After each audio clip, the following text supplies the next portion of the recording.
Hi students, 11th standard mathematics, chapter 1, example 1.24. Find the largest possible domain for the real valued function f of x equal to square root of 9 minus x square divided by square root of x square minus 1. இதுக்கு என்ன கண்டுபிடிக்கணும்னா largest possible domain. Largest possible domain அப்படினாலே that is to find the value of x in real numbers such that f of x is defined. அதாவது xக்கு நீ என்ன value வேணாலும் கொடுக்கலாம் real நம்பரில் இருந்து, அதாவது ஆறில் இருந்து. ஆனால் f of x வந்து டிஃபைன்டுன்னு கிடைக்கணும். அப்படி இருந்துச்சுன்னா அதை வந்து நம்ம டொமைனாக எடுத்துக்கிறோம். அது எப்படி கண்டுபிடிக்க போகிறோன்னு பார்க்க போகிறோம். இதோட சொல்யூஷனை பாருங்கள். f of x equal to square root of 9 minus x squared by root of x squared minus 1. இப்போ இந்த வேல்யூ டிஃபைன்டாக இருக்கணும்னா எப்போவுமே ஸ்கொயர் ரூட்டுக்குள்ளே நெகட்டிவ் வந்துச்சுன்னா இட் இஸ் நாட் டிஃபைன்டு. அதே மாதிரி டினாமினேட்டர் 0 வந்தாலும் it is not defined. So you must cautious that the square root cannot be negative and the denominator must not be 0. So here inside the square root in the numerator is 9 minus x squared, that should not be negative. So it must be greater than or equal to 0. It may be 0 or more than that. Likewise the value in the denominator, that is particularly in the from the square root of the denominator is x squared minus 1, that value must be greater than 0. Here is equal to 0 is allowed, but here is equal to 0 is not allowed, because if you put equal to 0 then the denominator value becomes 0. Denominator 0 means the total value is undefined. So if you exclude the value inside the square root of the numerator is non-negative, that is exclude the negative values of the numerator, that is particularly the value inside the square root is negative, and the value inside the square root of the denominator must be non-negative and also non-zero. That is, it is positive, it may be 0, or it is positive, only positive. So both these two conditions are satisfied. That value is called the largest possible domain. So 9 minus x squared greater than or equal to 0 அப்படின்னு சொன்னால் x squared minus 9 வந்து less than or equal to 0. ஏற்கனவே நான் last கிளாஸில் நான் சொல்லியிருக்கிறேன் உங்களுக்கு. இப்போ 5 is less than 3 இருக்குது, less than 3 கிடையாது, 5 is less than 6ன்னு வச்சுக்கலாம். What about minus 5 and minus 6? Here minus 5 is greater than minus 6. If you change the sign, then automatically the inequality will reverse. Less than அப்படிங்கிறது greater than மாறிடும். ஏன்னா 5 வந்து 6 விட smaller, but இங்கே minus 5 வந்து minus 6 விட greater. அதனால் இங்கே சைனை மாற்றிட்டோம்.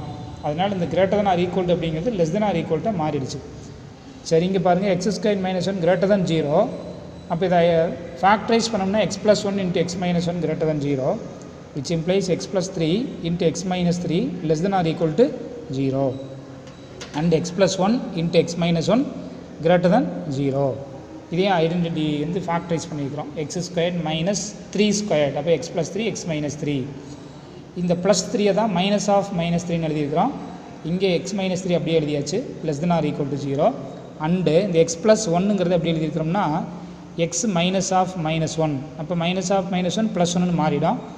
அதே மாதிரி x minus 1 greater than 0, which implies x belongs to minus 3,3. எக்ஸோட வேல்யூ எப்படி இருக்குது? In between minus 3 and plus 3. ஏன் அப்படின்னா ஏற்கனவே நம்ம முன்னாடி கிளாஸில் பார்த்துருக்குறோம்.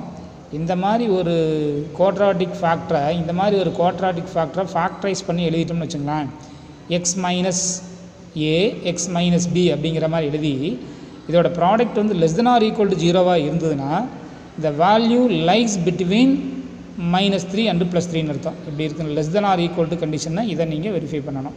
இங்கே இன்ஃபினிட்டின்னு இருக்குது, இங்கே மைனஸ் இன்ஃபினிட்டின்னு இருக்குது, இங்கே மைனஸ் 3ன்னு எடுக்கிறீங்க, இங்கே ப்ளஸ் 3ன்னு எடுக்கிறீங்க.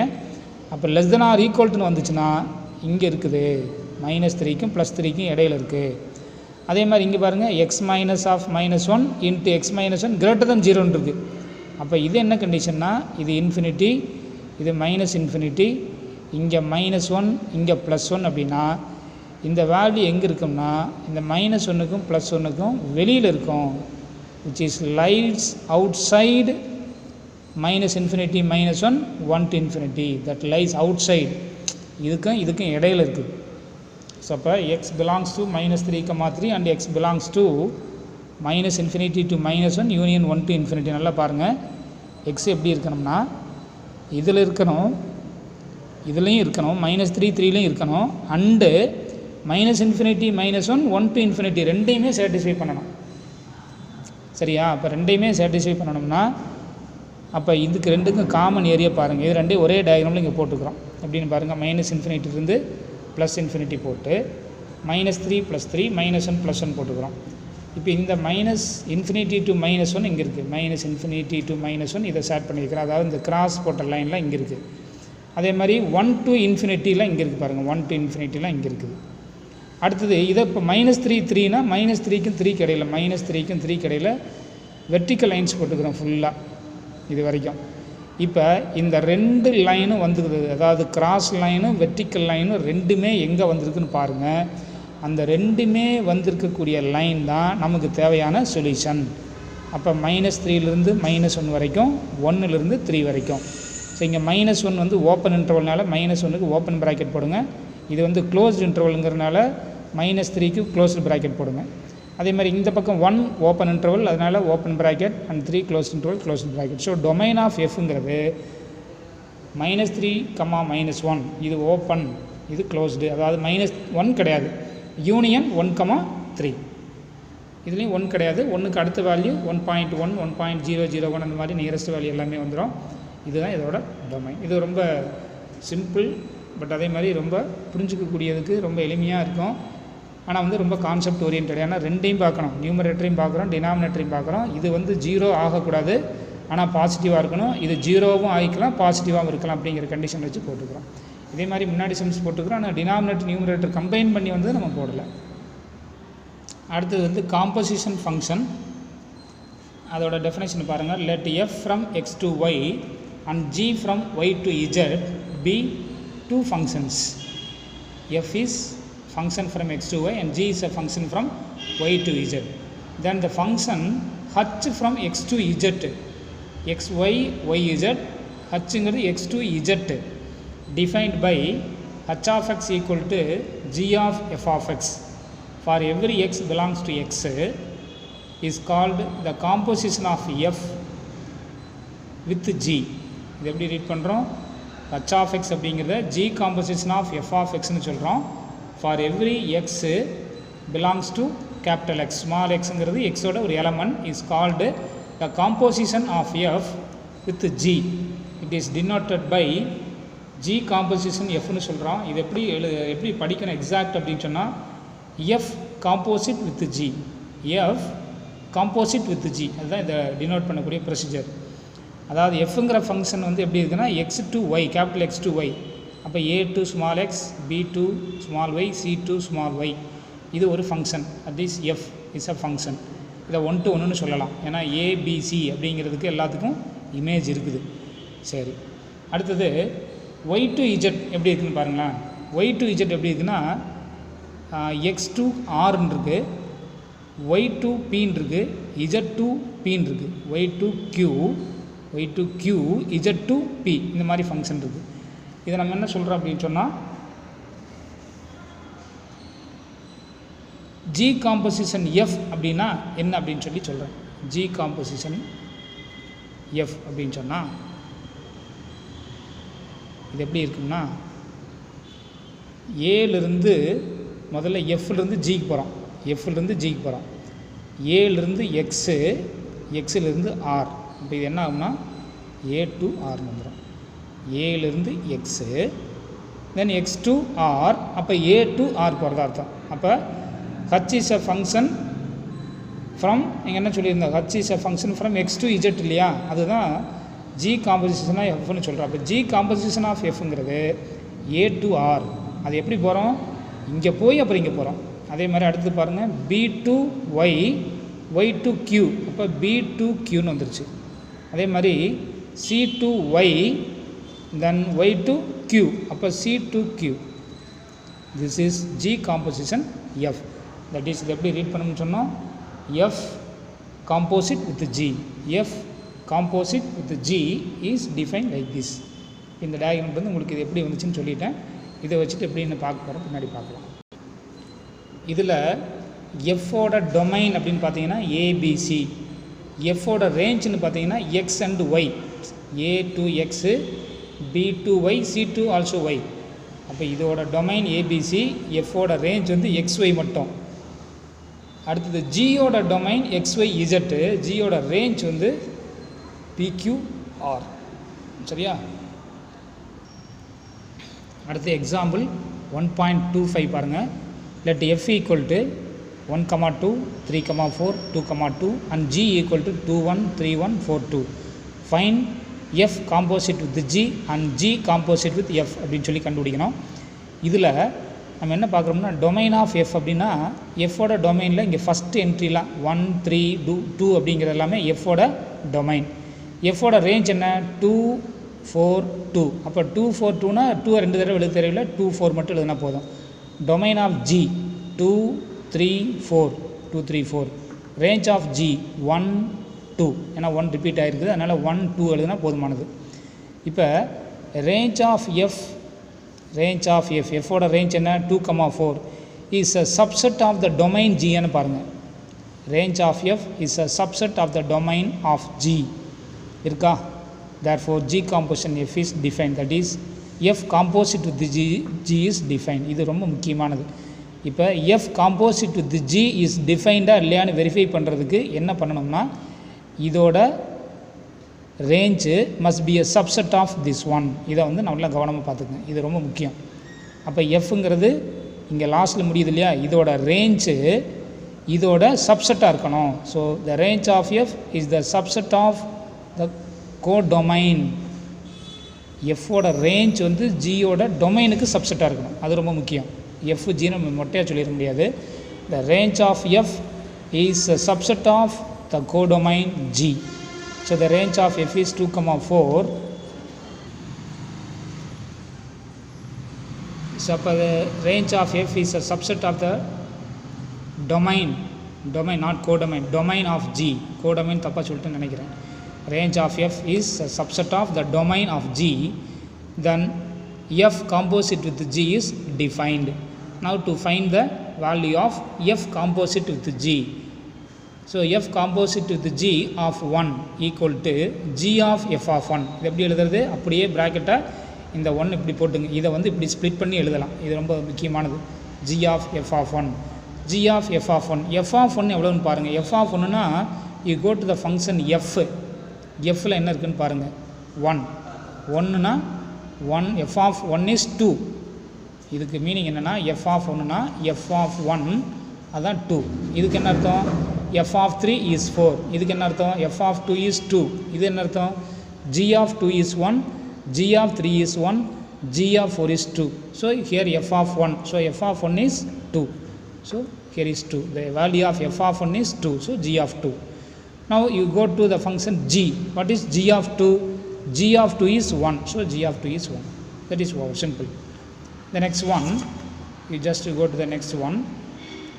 G composition f of 2, that is f is composite with g of 2 equal to g of f of 2. So f of 2 அப்படின்னா you go to the function f. f of 2 எவ்வளோ இருக்குது? f of 2 is 2. So f of 2 is 2. So f of 2 is 2.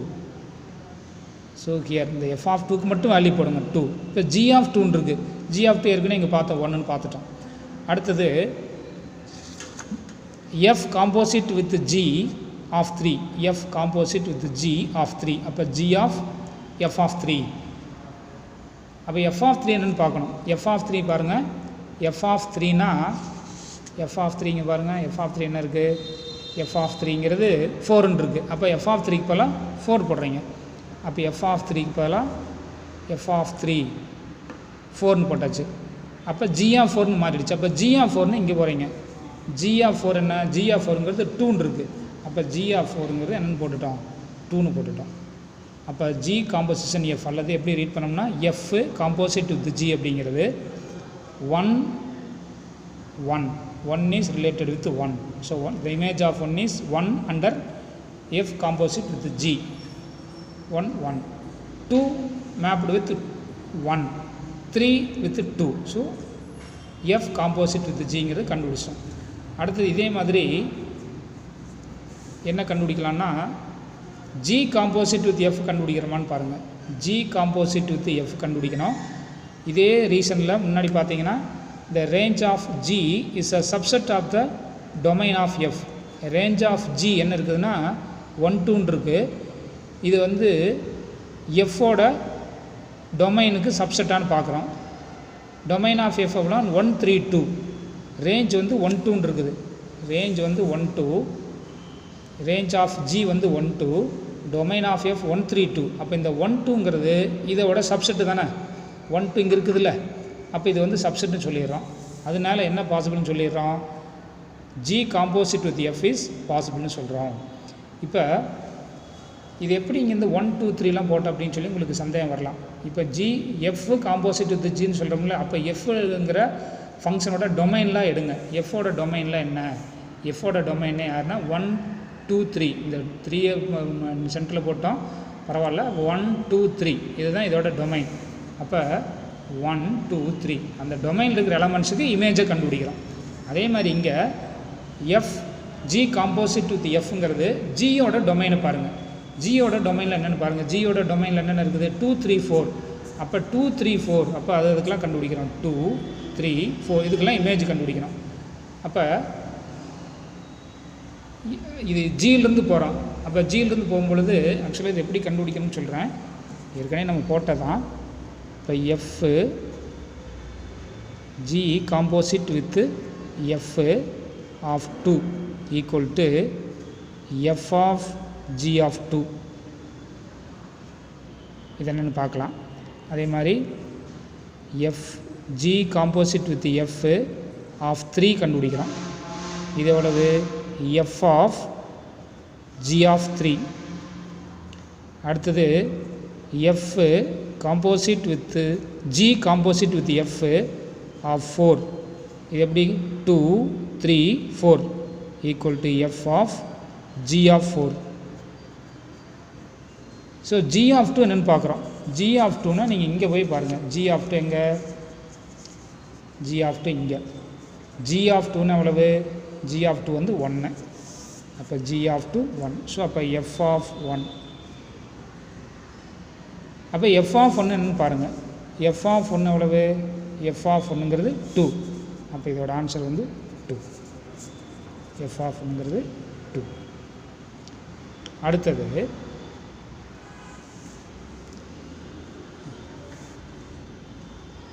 G of 3 கண்டுபிடிக்கிறோம். G of 3 எங்கே இருக்குது, G of 3ன்னு இங்கே போகிறீங்க. G of 3 வந்து 1. G of 3 1. G of 3 1. அப்போ இங்கே ஜி ஆஃப் 3 1ன்னு போட்டுறோம். அப்போ எஃப் ஆஃப் 1. எஃப் ஆஃப் 1 தான் பார்த்துமே, இப்போ 2ன்னு பார்த்துட்டோம். அடுத்து ஜி ஆஃப் 4 கண்டுபிடிக்கிறோம். G of 4. ஜி ஆஃப் 4 வந்து 2. ஜி ஆஃப் 4 வந்து 2. அப்போ எஃப் ஆஃப் 2. அப்போ எஃப் ஆஃப் 2னா இங்கே போகிறோம். எஃப் ஆஃப் 2 என்ன இருக்குது, எஃப் ஆஃப் 2ங்கிறது 2. அப்போ இங்கே எஃப் ஆஃப் 2ங்கிறது 2. இது வந்து உங்களுக்கு புரிதலுக்காக எழுதியிருக்கிறேன். எழுதிக்கிட்டால் தப்பு கிடையாது. அப்போ ஜி காம்போசிட் வித் எஃப் எவ்வளவு, 2க்கு 2 3 ஆல்சோ 2 4 ஆல்சோ 2. இதுதான் ஜி காம்போசிட் வித் எஃப்னு சொல்கிறது. அடுத்த எக்ஸாம்பிள் 1.26 பாருங்கள். Let f equal to 1 4 2 5 3 5. G equal to 4 1 5 2 6 4. Find g composition F.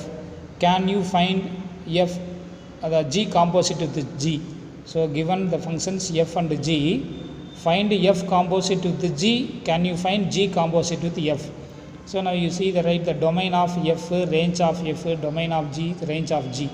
domain of f பாருங்கள் 1 2 3. ஃபஸ்ட் எலமெண்ட்டில் டொமைன், செகண்ட் எலமெண்ட்னா ரேஞ்ச் 4 5 5 4 5 5 5 2 தடவை எழுதக்கூடாது. ரேஞ்ச் ஆஃப் எஃப் வந்து 4 and 5. Domain of g first element 4 5 6. இந்த ஃபஸ்ட்டு என்ட்ரி வந்து ரிப்பீட் ஆகாது, கண்டிப்பாக தனித்தனியாக தான் இருக்குது. 4 5 6. இந்த ரேஞ்ச் ஆஃப் ஜி பாருங்கள் 1 2 4 1 2 4. சரி, இப்போ நம்ம என்ன கண்டுபிடிக்கிறோம், ரேஞ்சாக, அதாவது ஜி எஃப் காம்போசிட் வித் ஜின்னு சொன்னோம்னா எஃப் காம்போசிட் வித் ஜி அப்படின்னு சொல்லும் பொழுது எஃப்போட ரேஞ்சு 4 5 ஜியோட டொமைனில் சப்செட்டா 4 5ங்கிறது இங்கே இருக்குதா? Yes, it is a subset. அப்போ எஃப் காம்போசிட் ஜி கண்டுபிடிக்க முடியும். சரி, எஃப் காம்போசிட் ஜி எப்படி கண்டுபிடிக்கலாம்? அப்போ எஃப் தானே இங்கே ஃபஸ்ட்டில் இருக்குது, அதாவது லாஸ்ட்டில் முடிகிறது எஃப். அப்போ எஃபோட டொமைன் பாருங்கள். எஃபோட டொமைன் என்னென்ன? 1 2 3. அப்போ இந்த 1 2 3க்கு இமேஜஸ் கண்டுபிடிக்கணும். அப்போ எஃப்பில் 1ஓட இமேஜ் வந்து 4, ஜியில் 4ஓட இமேஜ் வந்து 1. அப்போ 1,1 இருக்கா? அடுத்த எலமெண்ட் எவ்வளவு? எஃப்பில் 2. அந்த 2 இங்கே போங்க. 2ல் எஃப்பில் வந்து 2 5 இருக்குது. அதே 5ல் ஆரம்பிக்கிறது இங்கே 2. அப்போ 5 2. அப்போ 2 2ன்னு வந்துருச்சு. இன்னொரு கவனிங்க. எஃப்பில் 3. அப்போ 3ல் ஆரம்பிக்கிறது எங்கே முடியுது? 3 2 5. அதே இது இங்கே 5ல் ஆரம்பிக்கிறது பாருங்கள். 5ல் ஆரம்பிக்கிறது இங்கே இருக்குது. அப்போ 5,2. 3 5 5 2. அப்போ 3 2. ஸோ 3 2 இங்கே வந்துருச்சு. ஸோ இதுதான் எஃப் காம்போசிட் வித் ஜின்னு சொல்கிறது. ஆனால் அடுத்து நம்ம என்ன கண்டுபிடிக்கிறோம்னு நினைக்கிறோம்?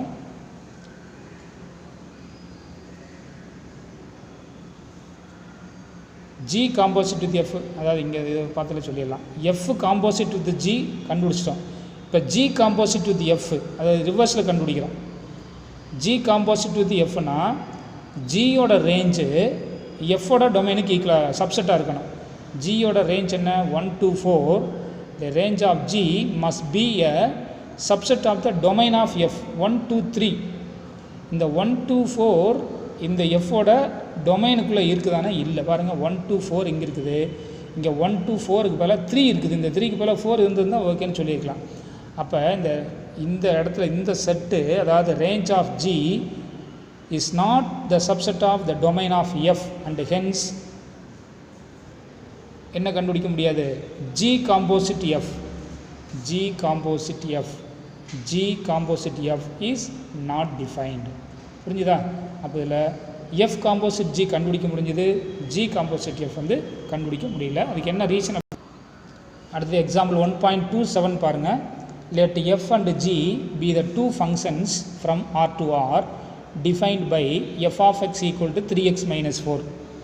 f and g are two functions from R to R defined by f of x is 3x minus 4 and g of x is x squared plus 3. Find f composite g and f composite g. Sorry, f composite g and g composite f. So let us find the first one. F composite g of x is nothing but g of f of x. இந்த மாதிரி கண்டுபிடிச்சி அது இப்படி தான் எழுதி ஆகணும். அப்போ f of X என்ன? அதை முதல்ல எழுதுங்க. எஃப் ஆஃப் எக்ஸ் வந்து 3x minus 4. அப்போ இங்கே உள்ளுக்குள்ளே எஃப் ஆஃப் எக்ஸுக்கு பார்த்தா 3x minus 4 போட்டுட்டோம். சரி, இது எப்படி கண்டுபிடிக்கணும்னு பாருங்கள். ரொம்ப முக்கியமான கான்செப்ட். இதில் என்ன செய்யணும்னா, ஜி ஆஃப் எக்ஸ் அப்படிங்கிறது எக்ஸ் ஸ்கொயர் ப்ளஸ் 3ன்னு தெரியும். இந்த எக்ஸுங்கிற இடத்த நான் ரிமூவ் பண்ணுறேன். அப்போ இங்கேயும் ரிமூவ் பண்ணியாச்சு, இங்கேயும் எக்ஸை ரிமூவ் பண்ணிட்டேன். மீது எதையுமே ரிமூவ் பண்ணல, எக்ஸை மட்டும் அப்படியே வெளியில் எடுக்கிறேன். பாருங்கள், இந்த எக்ஸை எடுத்துட்டேன். அப்போ பிளாங்க் ஸ்பேஸாக போட்டாச்சு. இங்கேயும் எடுத்துகிட்டு அப்போ ஸ்கொயர்லாம் அப்படியே இருக்குது. இப்போ இந்த ப்ராக்கெட்டுக்குள்ள என்ன போடணும்னா, இங்கே என்ன இருக்கோ அதை அப்படியே தூக்கி இன்செர்ட் பண்ணுறேன்.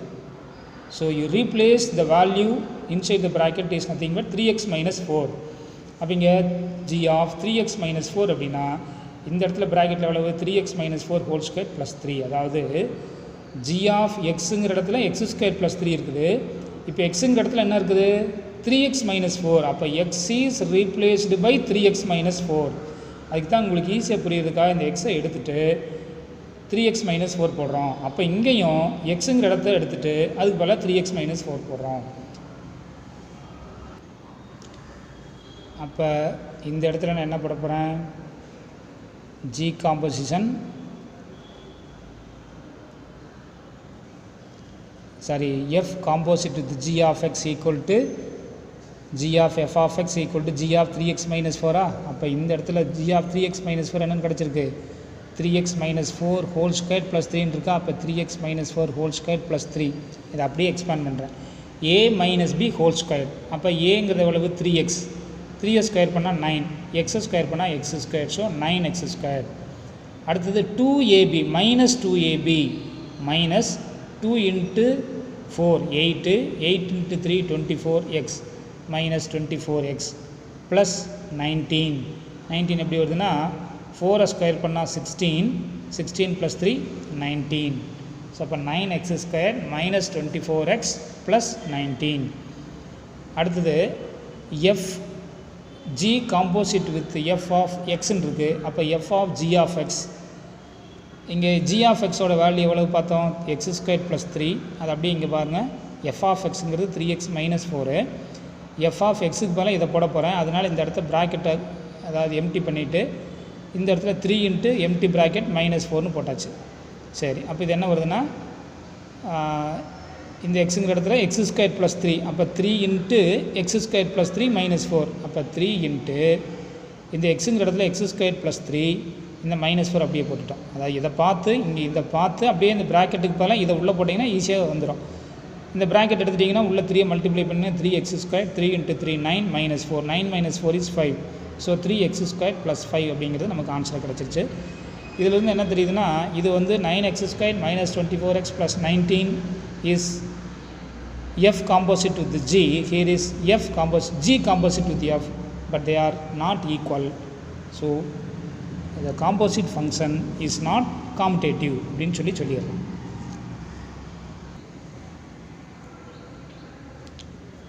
Example 1.29, let f comma g from R to R be defined by f of x equal to 2x minus modulus x and g of x equal to 2x plus modulus x. Find f g composite with f. இதை மட்டும் கேட்டிருக்காங்க. Find g composite with f. So f and g defined by f of x is 2x minus modulus x and g of x 2x plus modulus x. இப்போ உங்களுக்கு modulus எக்ஸோட definition தெரியும், ஏற்கனவே முன்னாடியே பார்த்துட்டோம், அந்த ஃபங்க்ஷன்ஸில் பார்த்தோம். மாடுலஸ் எக்ஸுங்கிறது என்னென்னா மைனஸ் எக்ஸ். இப்போ when x is less than or equal to 0, அதாவது எக்ஸ் வந்து நெகட்டிவாக இருந்துன்னு வச்சுங்களேன், இப்படி வந்து லைன் போட்டிங்க அப்படின்னு சொன்னால் ரியல் லைன், இது வந்து ப்ளஸ் இன்ஃபினிட்டி, இது மைனஸ் இன்ஃபினிட்டி, இது 0ன்னு போட்டிங்கன்னா எக்ஸு வந்து இந்த பக்கம் இருந்துன்னு வச்சுங்களேன், மாடுலஸ் எக்ஸை மைனஸ் எக்ஸ்னு டிஃபைன் பண்ணுங்கள். சப்போஸ் எக்ஸு வந்து இந்த ரைட் சைடு இருந்துன்னா ப்ளஸ் எக்ஸ்னு டிஃபைன் பண்ணுங்கள். அப்போ x is less than or equal to 0, 0லேருந்து லெஃப்ட் சைடுனா மைனஸ் போடுங்க, 0லேருந்து ரைட் சைடுனா ப்ளஸ் போடுங்க. அதாவது when x is negative it is minus x and when x is positive modulus x is plus x. இதுலேருந்து என்ன தெரியுதுன்னா சப்போஸ் மாடுலஸ் ஆஃப் மைனஸ் 2ன்னு சொல்கிறோம். இது ஏற்கனவே இது டெஃபினேஷன்லாம் முன்னாடி சொல்லியிருக்கிறேன். மாடுலஸ் ஆஃப் மைனஸ் 2, அப்போ இந்த எக்ஸுங்கிற இடத்துல மைனஸ் 2 இருக்குது. மைனஸ் 2ங்கிறது என்ன இருக்குது, லெஸ் தேன் 0வா கிரேட்டர் தேன் 0வா, 0விட குறைவான value, that is less than 0. அப்போ லெஸ் தேன் 0ன்னு என்ன எழுதணும், மைனஸ் போட்டு இங்கே என்ன எக்ஸோ அதை எழுதணும். அப்போ மைனஸ் போட்டுட்டு இங்கே உள்ள என்ன இருக்குது, மைனஸ் 2ன்னு இருக்குது. அப்போ உள்ள மைனஸ் 2 போட்டிங்கன்னா என்னென்னு வந்துடும், ப்ளஸ் 2ன்னு மாறிடும். அப்போ மாடுலஸ் ஆஃப் மைனஸ் 2 அப்படிங்கிறது ப்ளஸ் 2. அதே மாதிரி மாடுலஸ் ஆஃப் 2ன்னு போட்டிங்கன்னா 2 வந்து ரைட் சைடு இருக்குது. அப்போ ரைட் சைடு இருந்துன்னா என்ன எழுதணும், எக்ஸ் அப்படியே எழுதணும், அதாவது இங்கே இருக்கிறது அப்படியே எழுதணும். அப்போ இங்கே என்ன இருக்குது 2. அப்போ மாடுலஸ் மைனஸ் 2னாலும் 2 தான், மாடுலஸ் ஆஃப் ப்ளஸ் 2னாலும் 2 தான். ஸோ இதை பேஸ் பண்ணி இங்கே எஃப் ஆஃப் எக்ஸை டிஃபைன் பண்ணிக்கிறோம். எஃப் ஆஃப் எக்ஸ் அப்படிங்கிறது 2x மைனஸ் மாடுலஸ் எக்ஸ்ன்னு இருக்குது. அதை நான் எப்படி எழுதிக்கிறேன் பாருங்கள், 2x minus of minus X அப்படின்னு போட்டுட்டு இதுக்கு என்ன ரீசன் சொல்லியிருக்கோம்னா எக்ஸ் வந்து less than or equal to 0ன்னு சொல்கிறோம். எக்ஸோட வேல்யூ வந்து எப்படி இருக்குது, 0 அல்லது அதை விட குறைவாக இருந்ததுன்னா மாடுலஸ் எக்ஸை மைனஸ் எக்ஸ்ன்னு போடுங்க. அப்போ மாடுலஸ் எக்ஸை மைனஸ் எக்ஸ்ன்னு போட்டால் இந்த மைனஸும் மைனஸும் ப்ளஸ்ஸாக மாறி ப்ளஸ்ன்னு மாறிடும். 2x ப்ளஸ் எக்ஸு, அப்போ 2x ப்ளஸ் எக்ஸ் எவ்வளவு 3xன்னு வந்துருச்சு. சரி, அடுத்தது போகிறோம். X greater than 0, x positive அப்படின்னு சொன்னால் இங்கே இருக்கக்கூடிய மாடுலஸ் எக்ஸ் ஆனது இங்கே இருக்கிற மாடுலஸ் எக்ஸு அப்படியே எக்ஸ்னு வந்துடும். அப்போ 2x இந்த மைனஸுக்கு மைனஸ் அப்படியே போட்டாச்சு, மாடுலஸ் எக்ஸுக்கு எக்ஸ், 2x மைனஸ் எக்ஸ் எக்ஸ்னு வந்துருச்சு. அதே மாதிரி ஜி ஆஃப் எக்ஸ் எப்படி டிஃபைன் பண்ணுறோம்னா 2x ப்ளஸ் மாடுலஸ் எக்ஸுங்கிறது மைனஸ் எக்ஸு. ஏன்னா எக்ஸ் நெகட்டிவ்னா இங்கே போட்டோம்னா அதே தான், ஆனால் இங்கே மைனஸ் இருந்ததுனால மைனஸ் மைனஸும் ப்ளஸ் ஆச்சு, இங்கே ப்ளஸ் இருக்கிறதுனால ப்ளஸ் ஆஃப் மைனஸுங்கிறது மைனஸ்னு வந்துடும். அப்போ 2x மைனஸ் எக்ஸ்னு வந்துடும், மைனஸ் எக்ஸ்னு எக்ஸ்னு வந்துடும். அதே மாதிரி எக்ஸ் கிரேட்டர் தன் 0ன்னு வச்சுங்களேன், modulus 2x plus modulus x எக்ஸ்னே போட்டுக்கிட்டோம், 2x ப்ளஸ் எக்ஸு 3xன்னு வந்துருச்சு. அப்போ g of x வந்து x when x less than 0, less than or equal to 0 and 3x when x greater than 0ன்னு வந்துருச்சு. இதை மறுபடியும் வந்து என்ன ரீடிஃபைன்னா f of x அப்படிங்கிறது 3x when x less than or equal to 0 and x greater than 0. ஏற்கனவே முன்னாடி எழுதுனது தான் இங்கே மறுபடியும் ரிப்பீட் பண்ணியிருக்கிறோம். g of xங்கிறது x when x less than or equal to 0 and 3x when x is greater than 0. இப்போ வந்து x less than or equal to 0 அப்படின்னு சொன்னால் ஜி காம்போசிட் எஃப்பை கண்டுபிடிக்கிறோம். G composite with f of x equal to f of g of x. இந்த மாதிரி இருந்ததுன்னா இப்படி எழுதிக்கலாம், இது வந்து மறந்துடக்கூடாது. அப்போ ஜி ஆஃப் எக்ஸ் என்னென்னு பார்க்கணும். ஜி ஆஃப் எக்ஸ் எப்போ எக்ஸ் லெஸ் தேன் 0வா கிரேட்டர் தேன் 0வா? லெஸ் தேன் 0னா இங்கே இருக்குது. சரி, ஜி ஆஃப் எக்ஸ்னு இங்கே இருக்குது. எக்ஸ் லெஸ் தேன் 0, அப்போ எக்ஸ் அப்படியே போட்டுரு. அப்போ ஜி ஆஃப் எக்ஸுக்கு பதிலாக எக்ஸ்னு போடுங்க. அதாவது இங்கே என்ன இருக்குதோ இது எல்லாத்துக்கும் அப்படியே போட்டுறோம். ஏன்னா ஜி ஆஃப் எக்ஸுங்கிறது எக்ஸு, அதனால் எக்ஸ்னு போட்டுட்டோம். இப்போ எஃப் ஆஃப் எக்ஸ்னு பார்க்குறோம். எஃப் ஆஃப் எக்ஸுக்கு என்ன இருக்குது? 2 வேல்யூ இருக்குது. 3x இருக்குது, எக்ஸ் இருக்குது. ஆனால் எக்ஸ் எங்கே இருக்குது? 1 less than or equal to 0. அப்போ ஃபஸ்ட்டு கேஸு. அப்போ இங்கே எக்ஸ் இருந்தால் இங்கே என்ன இருக்கோ அதை 3ஆல் மல்டிப்ளை பண்ணி எக்ஸ் போடணும். இங்கே என்ன இருக்குதோ அது அப்படியே மல்டிப்ளை பை 3, அப்போ 3x. ஸோ அப்போ g composite with f of x is 3x. அடுத்து எக்ஸ் கிரேட்டர் தேன் 0ன்னு டிஃபைன் பண்ணுறோம். எக்ஸ் கிரேட்டர் தேன் 0னா g composite with f of எக்ஸுங்கிறது f of g of x. இப்போ ஜி ஆஃப் எக்ஸ் எங்கே போகிறோம்? ஜி ஆஃப் எக்ஸ்னால் இங்கே. ஜி ஆஃப் எக்ஸ் வந்து எக்ஸா 3xன்னு பார்க்கணும். எக்ஸ் வந்து கிரேட்டர் தேன் 0 இங்கே. எக்ஸ் கிரேட்டர் தேன் 0னா ஜி ஆஃப் எக்ஸோட வேல்யூ எவ்வளவு? 3x. அப்போ ஜி ஆஃப் எக்ஸுக்கு பதிலாக 3xன்னு போட்டாச்சு. இப்போ எஃப் ஆஃப் எக்ஸ் என்னென்னு பாருங்கள். எஃப்ங்கிற ஃபங்க்ஷனுக்கு போங்க. எஃப்பில் என்ன இருக்குதுன்னா 3x இருக்குது, எக்ஸ் இருக்குது. அதாவது எக்ஸுனா எக்ஸு எப்போ எக்ஸு கிரேட்டர் தேன் 0. இங்கே எக்ஸு கிரேட்டர் தேன் 0 இருக்கிறதுனால இங்கே உள்ளே என்ன இருக்குதோ அதை அப்படியே எழுதணும். எக்ஸ்னா எக்ஸு, 2னா 2. அப்போ இங்கே என்ன இருக்குது? 3xன்னு இருக்குது. அப்போ எஃப் ஆஃப் 3xங்கிறது 3x தான். Therefore g composite with f of x is nothing but 3x. ஏன்னா இங்கேயும் 3x வருது, இங்கேயும் 3x வருது. அப்போ எல்லா வேல்யூவுக்கும் ஃபார் எவ்ரி எக்ஸ் வந்து பாசிட்டிவாக இருந்தாலும் சரி, நெகட்டிவாக இருந்தாலும் சரி, g composite with f of x is nothing but 3x. இது வரைக்கும் இருக்கிற சம்ஸை வந்து நல்லா ரிப்பீட்டடாக போட்டு வீடியோவை ஆன் பண்ணி பாருங்கள். கிளாஸ் ஒர்க் நோட்டில் எழுதி மறுபடியும் ஒரு தடவை புரியுதான்னு பாருங்கள். அதுக்கப்புறம் புரிஞ்சிச்சுன்னா அடுத்த கிளாஸ் பார்த்துக்கலாம். இது எல்லாமே வந்து என்னென்னா நீங்கள் ஒரு கிளாஸும் கண்டினியூவேஷனாக வந்துக்கிட்டே இருக்கும். இப்போ திடீர்னு இன்றைக்கி அனுப்புறது மட்டும் பார்த்தீங்க அப்படின்னு சொன்னால் புரியாது. கண்டினியூஸாக இதை பார்க்கணும், இதுக்கு முன்னாடி பார்க்கணும், அதுக்கு முன்னாடி.